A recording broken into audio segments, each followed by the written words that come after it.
अंथरूण पाहून पाय पसर असं पालकांकडून किंवा इकडून तिकडून सारखं म्हणलं जातं.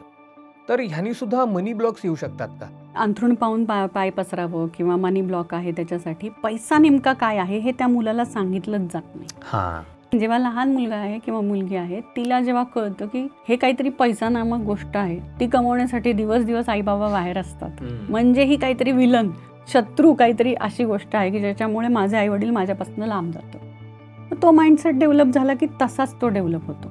आणि मग ती जी व्यक्ती आहे, जेव्हा तो मुलगा किंवा मुलगी मोठी होईल तेव्हा तिला तो पैसा ही गोष्ट अवघड वाटायला ते सोपी नाही वाटत. आणि जिथे तुमचा विश्वास आहे ना, स्ट्रॉंग विश्वास की हे असं म्हणजे असं, जसं की आत्ता तुमचा विश्वास आहे की तुमच्या कॉलरला जो माईक लावला त्याच्यातनं आवाज जाणारच आहे, तर जाणारच आहे. पण जिथे तुमचा स्ट्रॉंग विश्वास आहे ना तिकडेच तुमची एनर्जी फ्लो करते. जसं की त्या मुलाचा स्ट्रॉंग विश्वास झाला की पैसा काहीतरी अवघड आहे, मग तिकडेच त्याची एनर्जी फ्लो करायला लागली ना, एनर्जी ऊर्जा जी आहे ती तिकडे चॅनल व्हायला लागली. मग पैशाच्या बाबतीतले अडथळे विचारांची ऊर्जा पोहोचते आणि त्याच प्रकारे तसेच अडथळे यायला लागतात. तसंच तथास्तु होतं.